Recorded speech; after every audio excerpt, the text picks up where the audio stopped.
Capítulo 3. Las emociones básicas.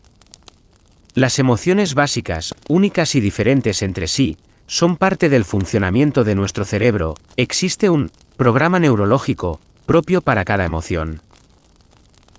Asimismo, integrando ese programa neurológico, digamos que cada emoción básica se expresa de modo específico y único. Una emoción es igual a una expresión facial que la expresa en tanto modo de comunicación no verbal.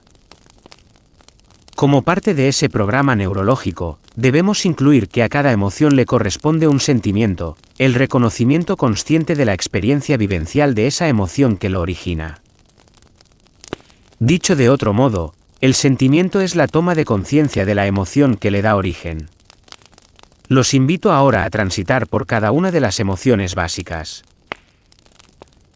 Su descripción, a mi juicio, no solo resulta interesante a nivel académico, incluso, como vertiente del conocimiento general, sino que es una oportunidad para autoconocerse.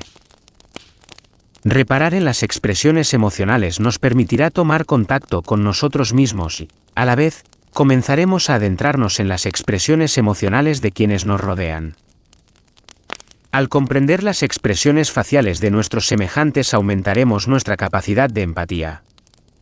Esto nos convoca y motiva a esforzarnos para conocer al otro a través del lenguaje no verbal. Un lenguaje que muchas veces dice más que el lenguaje explícito de la palabra.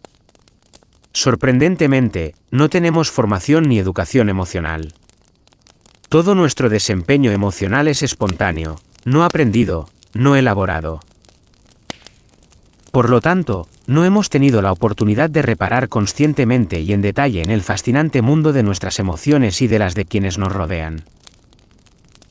Desde la inaugural descripción que hizo Darwin hasta los trabajos abordados por los más diversos investigadores actuales sobre la especialidad, se concluye que las emociones básicas tienen determinadas características comunes entre sí. Hace algo más de 60 años, se creía que la mente era una suerte de tabla rasa y que la cultura, como hecho social, nos enseñaba a expresar las emociones. Se pensaba que las emociones se aprendían. Numerosos neurólogos, psicólogos y neurocientíficos trabajaron para vislumbrar la certeza o no de aquella afirmación. Hoy, gracias a los trabajos fundacionales de Paul Ekman, un pionero en el estudio de las emociones y partícipe de la visión evolucionista de la expresión emocional, que demostró la universalidad de las expresiones faciales, y otros investigadores, sabemos que no es así. Ekman decidió poner de relieve diferentes culturas de distintas partes del mundo para determinar si existían patrones comunes no culturales de expresión emocional.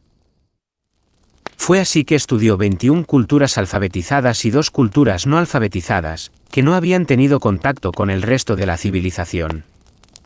Dentro de esas exóticas culturas, se encontraba la tribu Four, de Papúa Nueva Guinea, con más de 848 idiomas distintos y que continuaba con la costumbre de sus antepasados de comer cerebros humanos como parte del rito funerario de sus parientes. Para realizar la investigación, Ekman y su equipo solicitaron a las personas que expresaran facialmente determinado número de emociones. Comprobaron así que, tanto en culturas alfabetizadas y desarrolladas como en aquellas con ningún grado de alfabetización y más atrasadas, existía un patrón de expresión facial común para una misma emoción. Todas las personas incluidas en el estudio expresaban la emoción de miedo con los mismos rasgos faciales y así ocurría con otras emociones comunes. La expresión facial de la emoción resultaba entonces un hecho transcultural y no aprendido. Los investigadores comprobaron lo que Darwin había anticipado, y así es aceptado en la actualidad.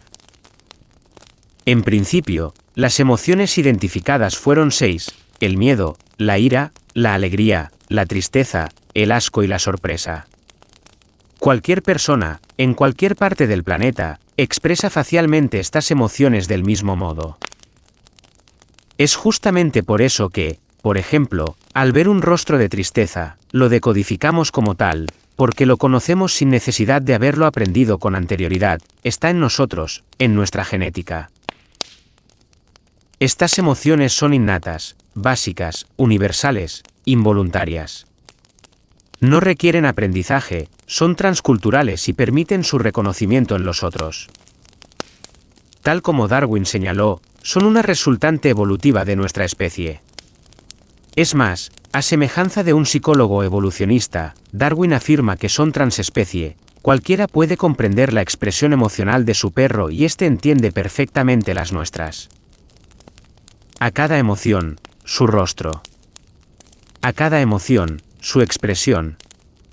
Como sucede con las máscaras griegas desde que Tespis, el primer poeta griego y padre del teatro griego, las impusiera en el siglo VI a.C. La tragedia, la comedia y la sátira podían expresarse a través de una máscara que, como manifestación facial de la emocionalidad subyacente, señalaba al público el estado anímico del personaje.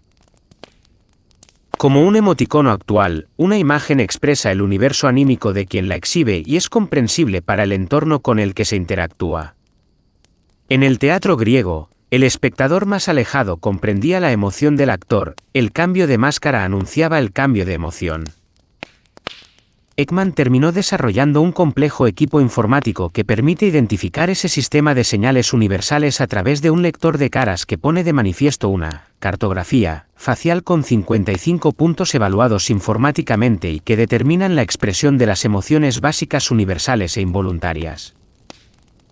Una suerte de reconocimiento facial automatizado que permitiría a cualquier robot conocer nuestro estado anímico.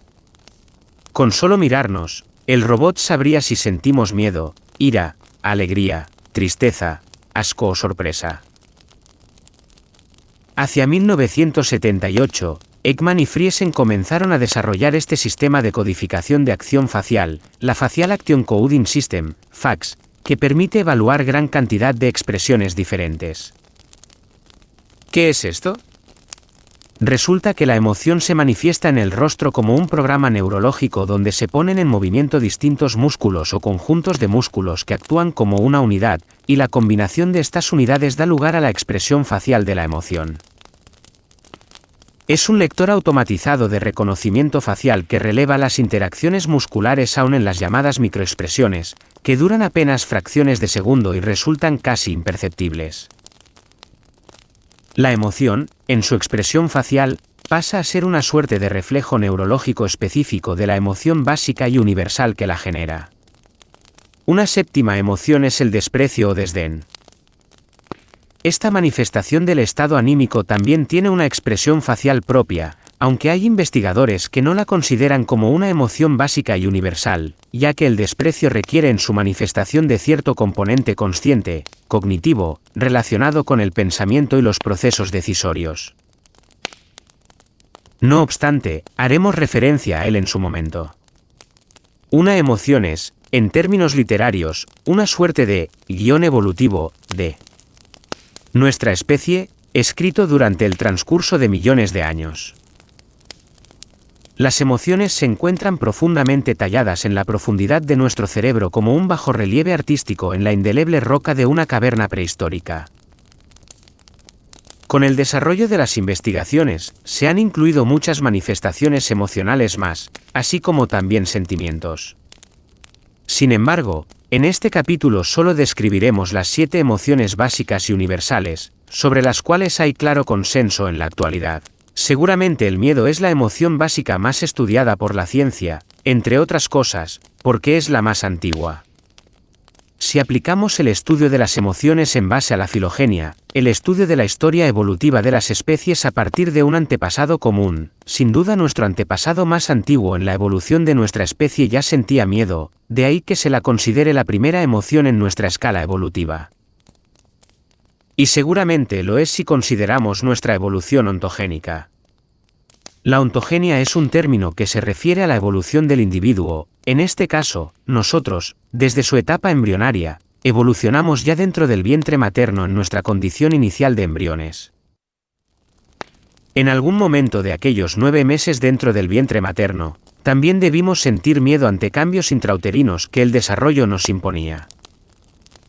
El miedo es la primera de las emociones, filogenética y ontogénicamente hablando. Es por ello que se encuentra fuertemente grabado en nuestra esencia constitutiva. El miedo, como suele decirse, no es tonto. Está ahí desde nuestros albores justamente como mecanismo de protección, de defensa, de supervivencia. Si no hubiéramos sentido miedo ante el peligro de un depredador, no estaríamos aquí. Sin miedo, no nos hubiésemos defendido y hubieran terminado con nosotros. No habría existido descendencia. Recordemos que el miedo es una emoción que se activa ante la presencia o percepción de un peligro real o imaginario. Es un mecanismo de prevención del daño potencialmente ocasionado por una circunstancia determinada. Es una reacción frente a una amenaza a nuestros intereses de orden vital. El miedo se encuentra profundamente grabado en nuestra anatomía cerebral. Ciertos circuitos o rutas neuronales vehiculizan su existencia en lo más profundo de nuestro cerebro.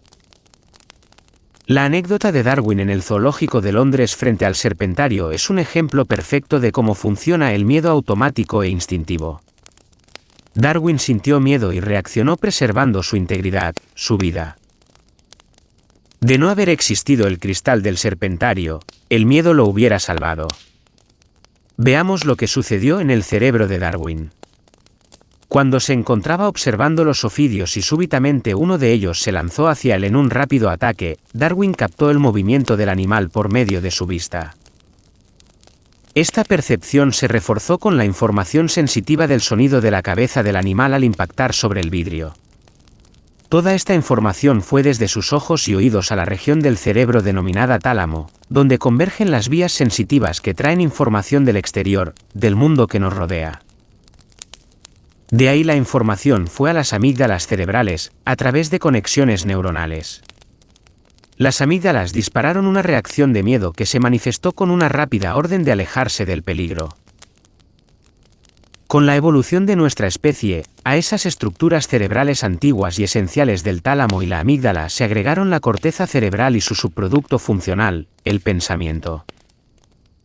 Y es justamente ahí, en la corteza, donde el miedo puede también pensarse. ¿El miedo puede nacer del pensamiento, erróneo o no? Claro, este mecanismo de activación del miedo lleva unos segundos más que en la secuencia autónoma e inconsciente. Es de algún modo, digámoslo así, razonado, pensado. Ambos mecanismos descritos son necesarios y esenciales. La fuente de los miedos puede ser muy diversa, algunos de ellos guardan relación con las interacciones sociales y la vida comunitaria.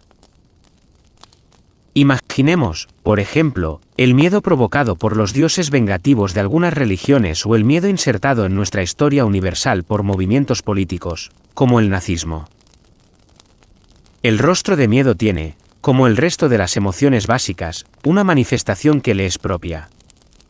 Tal como podemos ver en la imagen siguiente, la expresión facial de miedo presenta cejas elevadas, rectas, horizontales y tensas. Los párpados se retraen y dejan expuestos los globos oculares, que permiten ver con claridad el blanco de los ojos, la esclerótica, que asoma por arriba y por debajo del iris. La boca permanece cerrada, con los labios levemente orientados hacia las orejas y el mentón o barbilla, próximo al cuello. El miedo es una de las emociones más intensas, que produce una activación física y orgánica importante.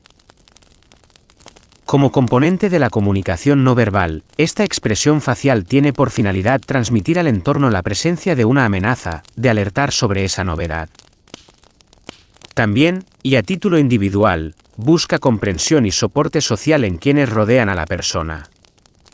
La finalidad es promover una conducta evitativa o de escape. Desde el punto de vista cognitivo, desde el pensamiento y el razonamiento, es resultante de la valoración de la circunstancia como amenazante para la integridad personal, habida cuenta de que su magnitud o naturaleza supera la capacidad de afrontamiento individual. Según su magnitud, la emoción del miedo puede aumentar el tono de los músculos, producir taquicardia y elevación de la presión arterial, entre otros cambios fisiológicos.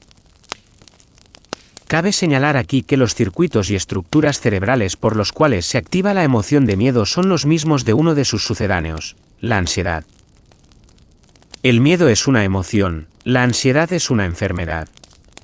Es menester consignar que el miedo admite, como cualquier otra emoción, diferentes grados de intensidad, que van desde el recelo y el temor, pasando por la aprensión, el susto, el espanto, el pavor, el horror y el pánico, entre otros conceptos que intentan cuantificar esta emoción. Desde el punto de vista positivo, la reacción de miedo promueve, cuando se la aprovecha saludablemente, desarrollar aprendizajes y esfuerzos de afrontamiento para sortear las circunstancias con nuevas habilidades que pasen a engrosar nuestro repertorio de respuestas conductuales.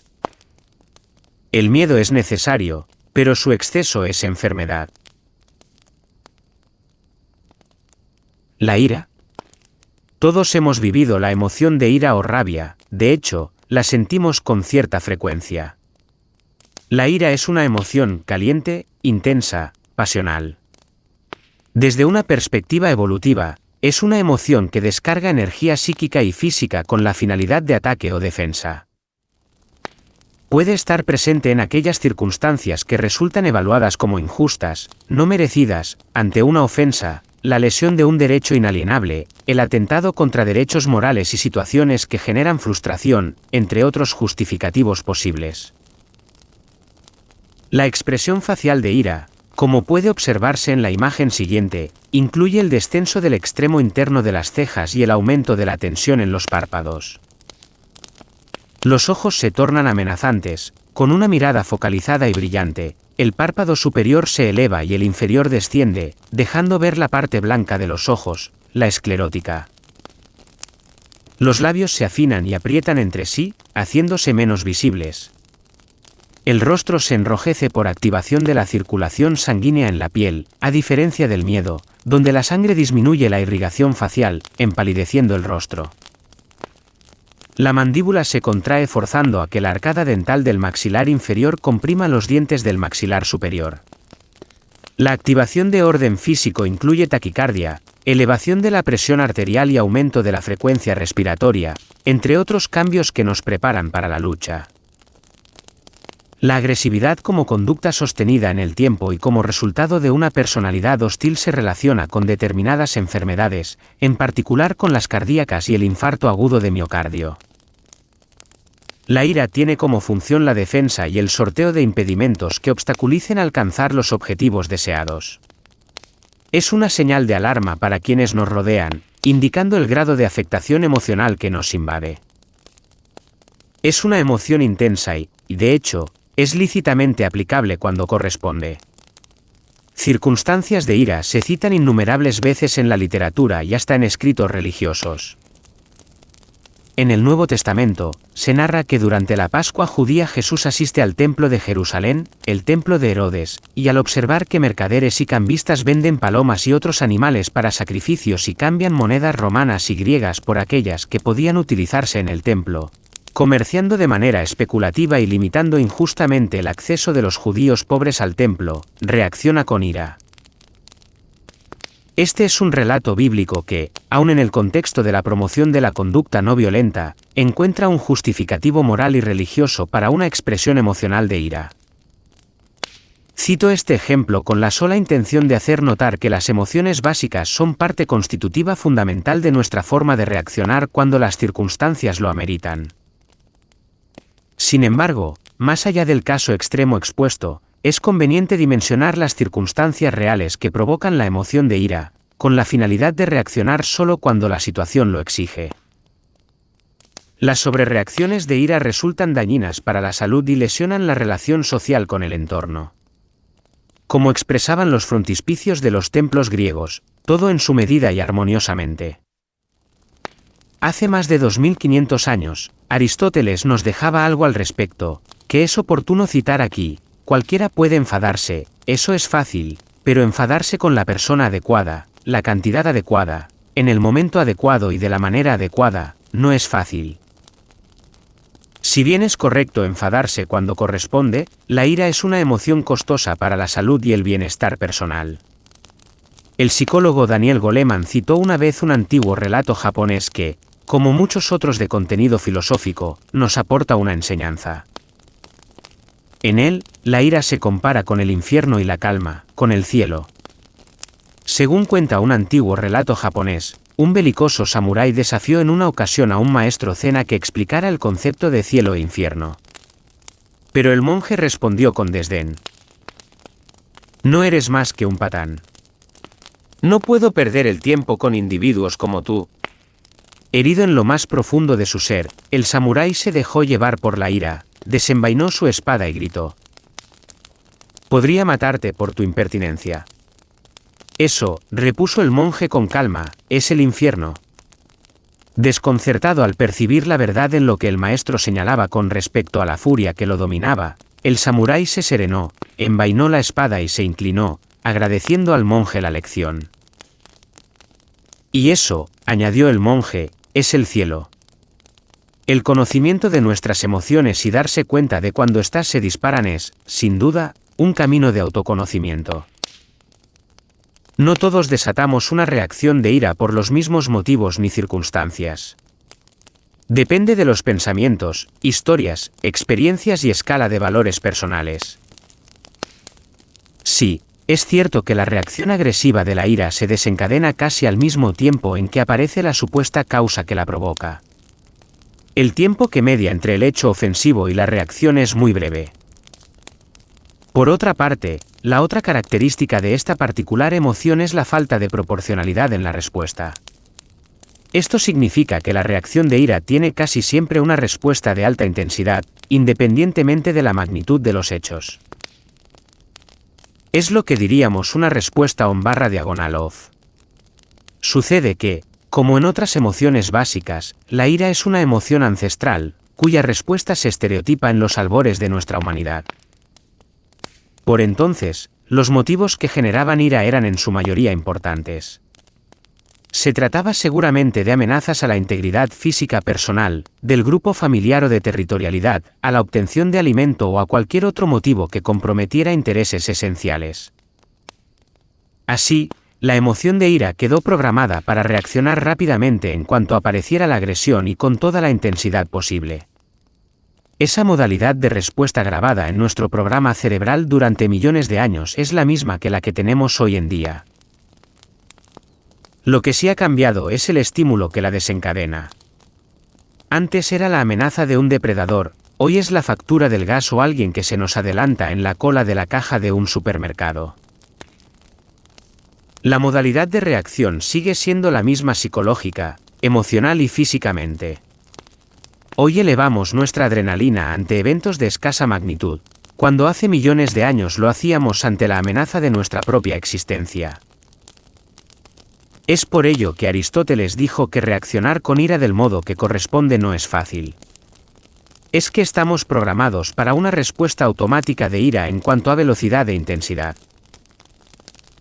Esto no significa que desconozcamos que el lóbulo frontal ha agregado a nuestro comportamiento capacidades cognitivas superiores que nos proponen dimensionar las respuestas de ira en la medida de lo posible, regulando la condición anímica con el auxilio de la razón y el aprendizaje.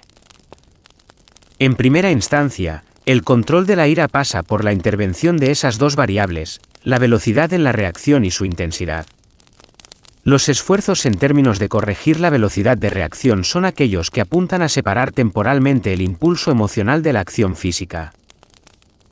Ese es un camino de aprendizaje reflexivo, por el cual uno debe intentar comprender que, por lo general, siempre hay tiempo para reaccionar. Saber anticipadamente que casi nada es urgente, para resolver ahora, que siempre hay tiempo.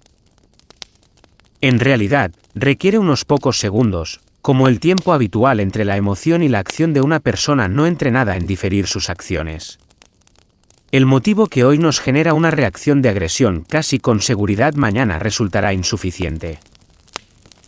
El tiempo baja la adrenalina, y el cortisol y la paz permiten resolver problemas con suficiente inteligencia emocional. El paso del tiempo es sanador. Cierta vez Woody Allen dijo algo que explica con creces este concepto: la comedia es igual a tragedia más tiempo. Si bien, como vimos, la respuesta de ira se encuentra, programada, neurológica y hormonalmente, su manifestación física, la agresión, no lo está de modo tan categórico. La ira es parte constitutiva de un componente emocional que es el complejo ira-hostilidad-agresión. La ira, como vimos, hace referencia a la reacción emocional, en nuestro caso, a la ira en cuanto emoción básica. La hostilidad es la tendencia del ánimo de orden negativo hacia el entorno, donde predominan actitudes de resentimiento, indignación, reprobación, desprecio y sentimientos peyorativos. Es el resultado de una valoración subjetiva hacia los demás, algo en lo que ya estamos posicionados mentalmente de un modo determinado, lo cual no implica que no deba ser reevaluado. Lo importante en el análisis de este complejo emocional es justamente el concepto agresión. La agresión implica la realización de un acto violento direccionado a ejercer un daño a alguien determinado, sea este acto de violencia verbal o física. Se trata, sin duda, de un ataque con la finalidad de intimidación o coacción. La fase de acción verbal o física es, justamente, la que debiera aprenderse a diferir o amortiguarse. Es posible que la reacción de ira sea provocada por una ofensa que reconozca en su origen múltiples causas, conscientes e inconscientes, dependiendo de la historia individual, en tanto ello, muchas veces inevitable. Pero desde la percepción del hecho que dispara la ira hasta la ejecución de un acto de agresión transcurre un tiempo que debería permitirnos dimensionar la magnitud de la descarga, la canalización de la ira de un modo contemporizador y conservador. La comprensión madura y anticipada de circunstancias en las cuales la ira puede alcanzarnos nos permite la oportunidad de diferir en el tiempo la respuesta, prolongar el intervalo que va de la emoción a la acción y dimensionar la magnitud de la emoción misma. Nuevamente, la inteligencia emocional es la llave para la respuesta acertada. La alegría. Se trata de una emoción positiva por excelencia y una de las más representativas del ser humano. Como las otras emociones básicas que estamos describiendo en este capítulo, comparte con ellas el hecho de ser universal y adaptativa. Es una manifestación del ánimo que se expresa al alcanzar un objetivo, un logro, la desaparición o atenuación de un malestar, la presentación de un acontecimiento anhelado, la vivencia de una experiencia estética o artística, en definitiva, ante toda aquella circunstancia que el individuo evalúe como muy favorable para sus deseos o intereses. Entre las causas de alegría encontramos la llamada alegría vicaria, la alegría por los alcances o logros de terceras personas que uno quiere o aprecia. También puede darse alegría, aunque secretamente, por la desgracia ajena. En este caso, en lugar de entristecerse por la desgracia o el dolor del otro, la persona se alegra. Este modo emocional de reacción, por naturaleza perverso, tiene un nombre propio en idioma alemán, Schadenfreude, que significa alegría por el daño ajeno. La estructura de la personalidad, como en otras emociones, condiciona la modalidad de expresión de la alegría. Así como la hostilidad, en su sentido cognitivo, condiciona la emoción de ira, es la personalidad extravertida la que con mayor facilidad expresa emoción de alegría. Donde hay alegría, no hay amenaza, y la expresión de alegría señala al interlocutor nuestra buena predisposición y fomenta las interacciones interpersonales y la confianza. Los publicistas conocen bien el recurso que significa para un político una fotografía con expresión sonriente. Pasemos ahora, como lo venimos haciendo, al detalle de la expresión facial de la alegría como parte de un programa neurológico de respuesta. Aquí debemos recordar lo ya señalado al hablar de la sonrisa, que puede ser espontánea y legítima o provocada o simulada. La sonrisa legítima y típica, como se observa en la imagen que sigue a continuación, es la que hemos descrito como sonrisa de Duchenne en el capítulo anterior. Los músculos intervinientes corresponden básicamente a dos grupos musculares. Por un lado, aparece la contracción del músculo cigomático mayor, que eleva las comisuras de la boca de modo simétrico y permite algunas veces observar los dientes y hasta las encías cuando la emoción es intensa. Por otro lado, la acción del grupo muscular facial de la porción orbital del orbicular de los párpados forma las arrugas en las comisuras externas de los ojos. La interacción simultánea de ambos grupos musculares contrae las mejillas y los párpados inferiores, regiones faciales que se encuentran entre ambos grupos musculares antes descritos, el del cigomático y el orbicular. Esta es la expresión de un componente emocional subyacente positivo de alegría y, como consecuencia, de una emoción espontánea y genuina. En la emoción de alegría está bien estudiada la intervención de diferentes áreas neuronales, de hecho, algunas constituyen algunos síndromes descritos en la clínica médica. Por ejemplo, la lesión en determinadas áreas de la corteza cerebral puede dar lugar a una parálisis del nervio facial que inerva y controla los músculos de la cara y en tal condición, el paciente no puede reír intencionadamente, pero sí lo puede hacer si siente una emoción de alegría real. La situación inversa puede darse ante la lesión de ciertas partes del sistema emocional o sistema límbico, tal como el daño en los ganglios basales. El paciente no puede sonreír ante una circunstancia de alegría real, pero sí puede simularla. No ríe al sentir alegría, pero puede reír sin alegría. Por último, digamos que la alegría tiene una repercusión positiva en el ánimo. Por eso, si ahora usted pone cara de alegría de modo intencional por unos instantes, es muy probable que su ánimo mejore. La risa es una emoción que mejora las relaciones interpersonales. También disminuye las reacciones de estrés, mejora la condición de salud y aumenta el rendimiento cognitivo. Algo más. Dijimos que, entre las manifestaciones faciales de las emociones, la risa es una expresión representativa del ser humano. Si bien ciertos estudios etológicos señalan que algunos animales se ríen, como ocurre con los ratones, la risa es una manifestación propia del ser humano. El dicho, la risa hace bien. Ríase, no sea animal, tiene más de cierto que de mito.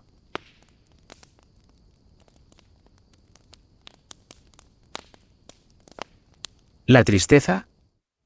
La tristeza se caracteriza por ser una emoción o estado anímico negativo, evidenciado por un decaimiento asociado a una experiencia subjetiva de pena, congoja, aflicción, pesar, desdicha o desconsuelo. Resulta como emergente de la percepción de una pérdida, daño recibido, perjuicio, fracaso, una situación aversiva o una contingencia vivida por alguien que queremos o apreciamos. Esta última situación se da gracias a la empatía, que nos permite colocarnos en el lugar del otro y coparticipar emocionalmente de su vivencia. Si nos remontamos a los antecedentes que nos aporta la historia, es oportuno hacer referencia al padre de la medicina, Hipócrates, quien sostuvo la teoría de los 4 humores sobre el cuerpo humano. Esta teoría, también esgrimida por los filósofos y los médicos hasta el desarrollo de la medicina moderna en el siglo XIX, entendía que el cuerpo estaba constituido por 4 humores, fluidos o líquidos, la bilis negra, la bilis amarilla, la flema y la sangre. Para los médicos de la época, la salud era el resultado del equilibrio entre esos 4 humores. La dieta y la actividad de las personas podían alterar la proporción de los humores y así condicionar la presencia de la enfermedad. Teofrasto, filósofo griego discípulo de Aristóteles, desarrolló una teoría que relacionaba el carácter de las personas con los humores. Nótese que, sin duda, era una aproximación a una interpretación psicológica, tenía la intención de encontrar respuesta biológica al porqué de las conductas. Posteriormente, otro filósofo y médico griego, Galeno, promovió también esta teoría. Es increíble el aporte de los griegos a la ciencia médica. Aquellas personas en las que predominaba la flema eran calmadas, quienes presentaban mayor presencia de la sangre eran más bien sociables, si predominaba la bilis amarilla, eran coléricos o iracundos, y por último y ya acercándonos a nuestro tema, aquellos en los que predominaba la bilis negra tenían una personalidad de tipo melancólico. La palabra melancolía, que proviene del griego, significa bilis negra. La melancolía era para los griegos lo que hoy entendemos como depresión, como enfermedad en sí misma. Por eso, es importante distinguir tristeza de depresión, una enfermedad que requiere medicación. En cambio, la tristeza es una emoción, y las emociones no se medican, se procesan. No hay que cometer el error de confundir emociones con enfermedad. El rostro de la tristeza muestra elevación de la parte interna de las cejas y descanso del extremo externo de las cejas. También puede observarse una reducción de la apertura de los ojos, discreta elevación de las mejillas, descenso de las comisuras labiales, aumento del pliegue nasolabial, leve inclinación de la cabeza hacia adelante y mirada hacia abajo. La repercusión corporal, física, de la tristeza también tiene características que le son propias. La frecuencia cardíaca y la presión arterial pueden aumentar, la frecuencia respiratoria puede disminuir, también el apetito y la tensión o el tono muscular. Si la tristeza, como toda emoción básica, tiene la finalidad de la comunicación no verbal, ¿para qué sirve comunicar tristeza? Bueno, en la medida en que la tristeza es consecuencia de una pérdida, una sensación de fracaso o de daño, es fácil comprender que esta expresión emocional apunta a buscar apoyo del entorno social, reforzar los vínculos afectivos, generar un impacto social favorable y de contención, comunicar la problemática afectiva, inspirar empatía y disminuir la agresión del entorno promoviendo conductas de apaciguamiento. Como ya hemos señalado, una emoción lleva implícita una vivencia experiencial, lo que se siente desde el plano consciente. En el caso de la tristeza, se percibe como una sensación de aflicción, impotencia, abatimiento, desolación, desamparo, visualización pesimista de la realidad, disminución de las fuerzas y de la toma de iniciativa. Sería conveniente explicar el porqué de esta vivencia. La tristeza va acompañada de una disminución del ritmo de la actividad física que condiciona la concentración emocional y cognitiva en la resolución de la pérdida. De hecho, habitualmente esta tarea puede llevar tiempo. A diferencia de la ira, el miedo o la alegría, que suelen ser emociones de duración más corta, la tristeza puede tener una mayor duración. Es por eso que quiero enfatizar que la tristeza, si bien la hemos presentado como una emoción de orden negativo en cuanto a la clasificación básica de las emociones, deberíamos más bien decir que se trata de una emoción displacentera, y no necesariamente negativa, ya que nos permite resolver situaciones de pérdida a través de un sano procesamiento. La tristeza es, como el resto de las emociones, biológicamente seleccionada y necesaria. Insisto, en tanto que emoción, es útil, no es enfermedad, por eso no se medica con ansiolíticos o antidepresivos.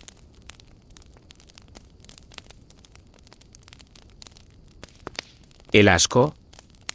El asco es una emoción básica y universal que expresa rechazo. ¿Rechazo a qué? Bueno, desde el punto de vista evolutivo, el rechazo del asco está fundamentado en evitar todo alimento deteriorado, putrefacto o alterado que pudiera dañar nuestra salud. Los alimentos tienen, como toda la materia en general, las llamadas propiedades organolépticas, aquellas capaces de ser percibidas por los órganos de nuestros sentidos, el olfato, el gusto, la vista, el oído y el tacto. Todo alimento que sea percibido por los órganos de los sentidos con signos de putrefacción o contaminación provocarán asco o rechazo con la finalidad de evitar su ingestión y el daño consecuente. En cuanto a la alimentación, el asco es una emoción que nos protege desde tiempos ancestrales. No solo tiene que ver con el alimento, sino también con el hecho de mantener un entorno físico higiénico y saludable.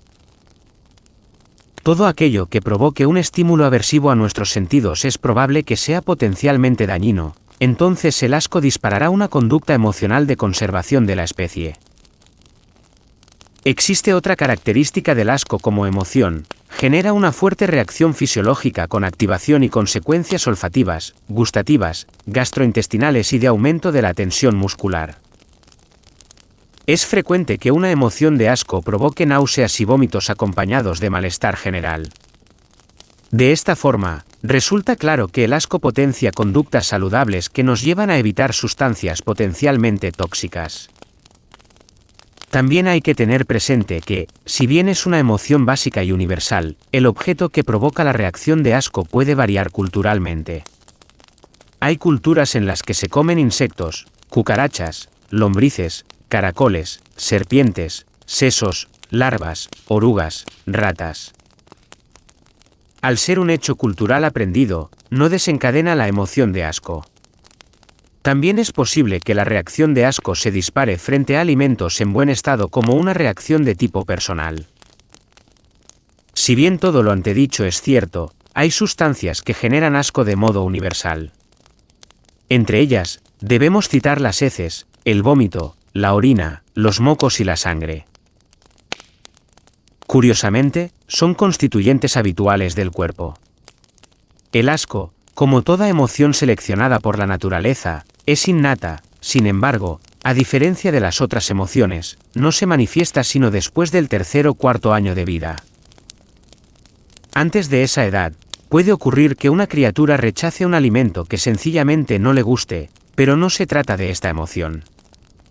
Eso se observa claramente cuando los chicos menores de esa edad se llevan a la boca insectos, excrementos o sustancias putrefactas sin que despierte en ellos respuesta alguna. Como en todas las emociones básicas, hay una manifestación facial del asco que resulta propia e identificable por cualquier persona de cualquier parte del mundo. Durante la emoción de asco, el labio superior se eleva fuertemente como intentando tapar los orificios nasales, intentando protegernos de olores desagradables. Por su parte, el labio inferior tiende a sobresalir un poco. La nariz se muestra arrugada. Las cejas tienden a bajar y las mejillas a subir. Si la sensación de asco es importante o intensa, la lengua tiene tendencia a protruir fuera de la boca, como intentando sacar lo que se hubiera introducido y no fuera de nuestro gusto. Por último, cabe señalar que, si bien el asco es una emoción con millones de años de evolución en nuestra especie, con el agregado de las interacciones sociales que representa vivir culturalmente interrelacionados, algunas veces la manifestación de comunicación no verbal a través del rostro puede evidenciar asco en relaciones interpersonales. La expresión facial de asco implica socialmente desaprobación, rechazo o fuerte disgusto. De tal suerte, se homologa así la sensación que una persona nos produce en similitud con una sustancia putrefacta o decrépita. Es una manifestación emocional de desprecio interpersonal intenso. Al tratarse de una emoción, como otras, se ha podido demostrar que en su manifestación se activan regiones cerebrales relacionadas con las amígdalas cerebrales y otras estructuras neurológicas que forman parte del cerebro límbico o cerebro emocional.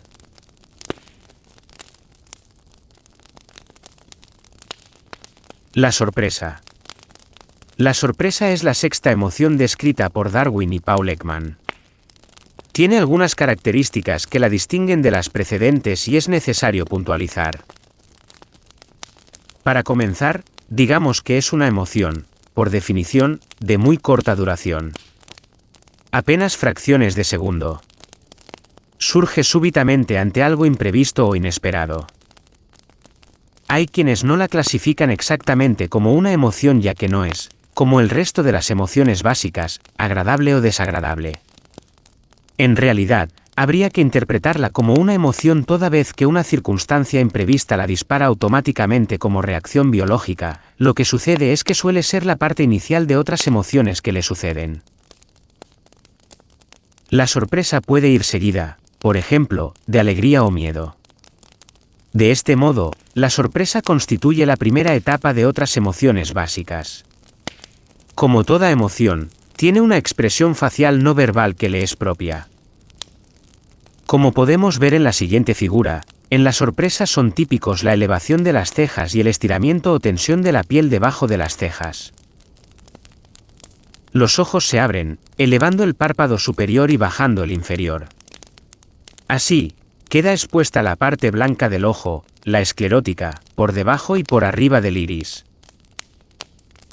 La mandíbula tiende a caer, sin que se observe tensión en la boca.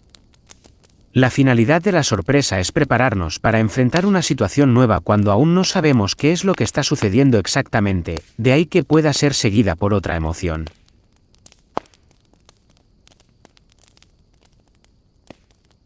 El desprecio. Esta es la séptima emoción básica, que tiene también características que la hacen particular desde el punto de vista del origen neurológico y desde su forma de procesamiento. La naturaleza del desprecio radica en una reacción intencional de rechazo, menosprecio, menoscabo o desestimación hacia otra persona o cosa, habida cuenta que uno la considera inferior. Por lo tanto, participan en su producción mecanismos cerebrales que ameritan la intervención de funciones cognitivas como el pensamiento, el juicio y el razonamiento. Esto es así porque se requiere un proceso mental de valoración cuya conclusión es el desprecio. Vale decir que, si bien el desprecio tiene una expresión facial que le es propia, En esta emoción interviene cierto grado de intelectualización que permite concluir que tal persona o cosa resulta despreciable a nuestro entender. El rostro que representa esta emoción puede ser discretamente variable y relativamente difícil de identificar. Puede simular una pequeña mueca, semejante a una discreta sonrisa que se expresa en las comisuras de la boca unilateral o bilateralmente. Algunas veces, incluso, puede agregarse a esta expresión de desprecio cierto tono expresivo de placer o gozo, cuando la persona suma al menosprecio una satisfacción peyorativa, acentuando más el demérito y colocándose en una posición de superioridad. Estas últimas dos emociones, la sorpresa y el desprecio, tienen características particulares respecto de las emociones precedentemente descritas. La sorpresa, porque constituye con frecuencia la primera etapa de otra emoción y porque es breve. El desprecio, por su lado, porque incluye en su evocación un componente cognitivo donde el razonamiento determina un juicio de valor. Como hemos visto en el desarrollo de este capítulo sobre las emociones básicas, estas representan una parte fundamental de los mecanismos de comunicación no verbal.